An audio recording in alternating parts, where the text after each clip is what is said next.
भारताच्यासाठी आत्ताच्या घडीला अत्यंत महत्त्वाचं आहे की त्यानं आपल्या देशामध्ये संपूर्णपणे शांतता प्रस्थापित करावी आणि त्याच्यासाठी भारताच्या कोणत्याही पातळीवर, मग ती सीमा असो की बाहेर, तिथे असलेल्या शत्रूवर नियंत्रण ही त्याची गरज आहे।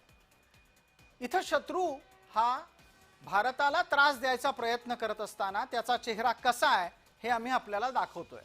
आमिर हमजा हा प्रमुख चेहरा आहे भारताला त्रास देणारा।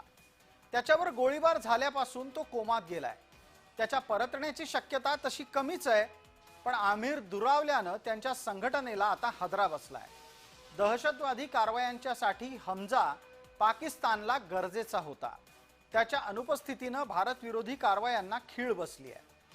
आमिर हमजाचा परिचयही लक्षात घ्या। लष्कर-ए-तैबाचा सहसंस्थापक आणि कमांडर म्हणून तो सक्रिय होता। कुख्यात दहशतवादी असलेल्या हाफिज सईदचा तो उजवा हात। ऑगस्ट 2012 मध्ये अमेरिकेकडून हमजा जागतिक दहशतवादी म्हणून घोषित झाला। 2000 च्या दशकामध्ये भारत विरोधी कारवायांमध्ये तो सक्रिय झाला। 2005 मध्ये बंगळुरूतल्या हल्ल्यात त्याचा सहभाग होता।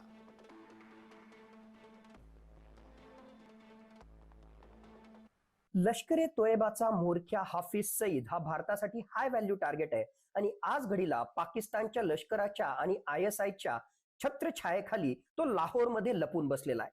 त्याला स्पेशल सिक्युरिटी गार्डची एक प्रकारे सिक्युरिटी पाकिस्तानच्या लष्करानं प्रदान केलेली आहे। पण असं जरी असलं तरी येणाऱ्या काळामध्ये हाफिज सईद याचा खात्मा होण्याची दाट शक्यता आहे।